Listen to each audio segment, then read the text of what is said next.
आप सभी को राम राम। बार बार एक चर्चा होती है घुसपैठियों की। घुसपैठी मतलब अवैध। अब आप कहेंगे कोई मनुष्य वैध अवैध कैसे हो सकता है? यही बहस लेकर न्यायालय में, उच्च न्यायालय, सर्वोच्च न्यायालय, सड़क पर एक वर्ग है जो कूद पड़ता है और बार बार वो ये कहता है कि हमारे यहां तो कोई भी आए उसको हमें इजाजत देनी चाहिए। और कमाल की बात यह कि न्यायालय तक में ऐसे लोग हवा हवाई झूठी खबरों के आधार पर माहौल बनाते हैं कि भारत सरकार ने ऐसे अवैध रूप से भारत में घुस आए ये जो घुसपैठिए हैं इनको हाथ पांव बांध के समुद्र में फेंक दिया है। ये मैं मजाक नहीं कर रहा हूं कोई, लेकिन ये अफवाह फैलाने की कोशिश की गई। बार बार ये डिबेट होती रही और उस डिबेट को लेकर ऐसे कहा जाता रहा जैसे भारत कोई बहुत मतलब सबके लिए सब कुछ करने को एकदम उसके पास है। सारा जो भारत की कहें कि सुविधा है, समृद्धि है, जो कुछ है वो उन्हीं घुसपैठियों के लिए। अब सर्वोच्च न्यायालय ने बड़ा स्पष्टता से कह दिया कि भैया कतई नहीं है।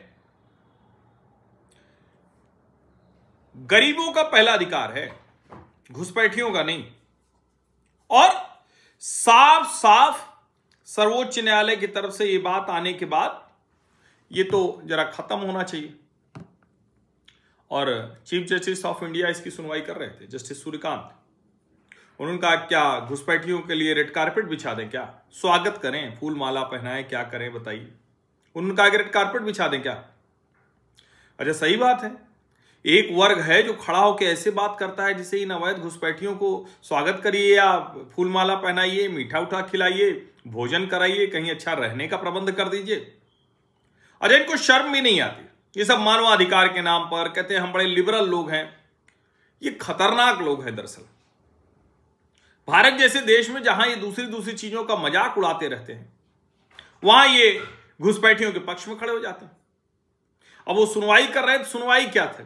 सुनवाई ये थी कि जो रोहिंग्या घुसपैठिए थे, कस्टडी में थे, वो भाग गए, गायब हो गए, ऐसी याचिका थी। यानी उनका यह कहना था कि वो गायब हो रहे हैं।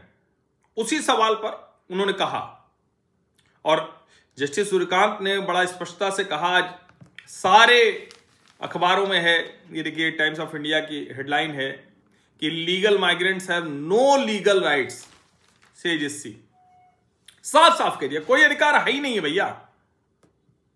और घुस के आते हैं अवैध तरीके से, हमारे यहां शरण ले लेते हैं, हमारा जो भी हमारी जो जिसको हम कहते हैं ना कि सुविधाएं हैं उसको उपयोग करते हैं, दुरुपयोग करते हैं। उनके बच्चे शिक्षा उनको दिया जाए, उनको भोजन दिया जाए, ऐसा क्या हमारे यहां गरीब लोग नहीं है क्या? और क्या उन गरीब लोगों का सुविधाओं पर कोई हक नहीं बनता क्या?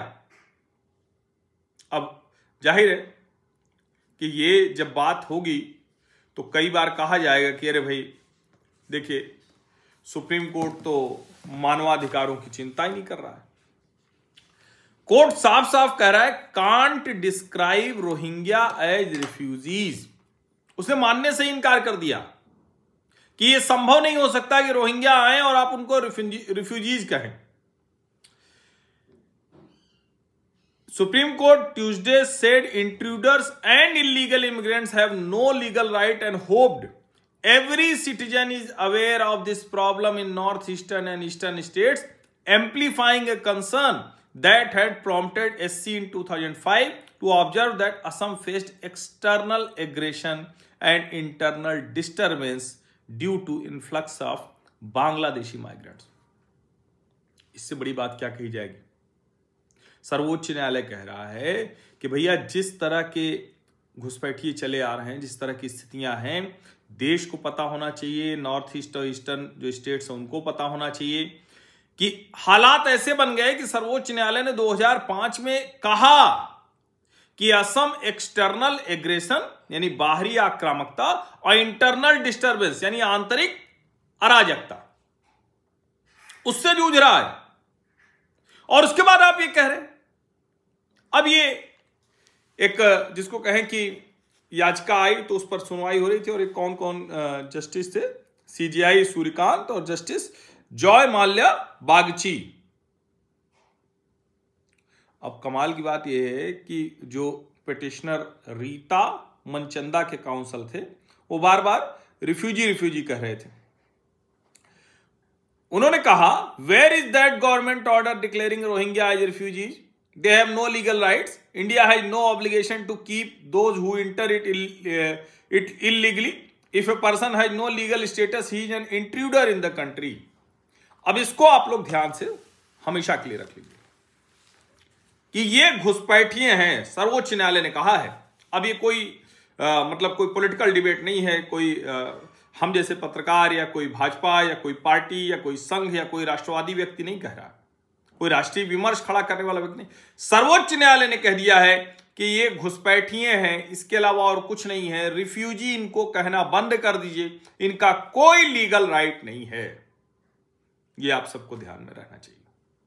और सरकार को तेजी करके, मैं इसीलिए कहता हूं कि डिबेट में कई बार आता है कितने निकाल पाए कि नहीं निकाल पाए। जब इस तरह की डिबेट्स अभी से चल रही हैं तो आप जरा सोचिए क्या हो रहा है। लेकिन हम उम्मीद करते हैं कि सरकार इससे पार पाएगी और इन सब घुसपैठियों को निकाल के बाहर करेगी। हमारे देश में इतने संसाधन हैं, इतनी सुविधाएं हैं, इतनी समृद्धि। हमारे अपने लोगों की चिंता हमारी बहुत बड़ी है, इसको समझिए। अच्छा है कि सर्वोच्च न्यायालय ने साफ साफ कह दिया। आप सभी का बहुत बहुत धन्यवाद। सब्सक्राइब अवश्य कर लीजिए, नोटिफिकेशन वाली घंटी दबा दीजिए, लाइक का बटन दबा दीजिए, अधिक से अधिक लोगों तक इस वीडियो को पहुंचा दीजिए। धन्यवाद।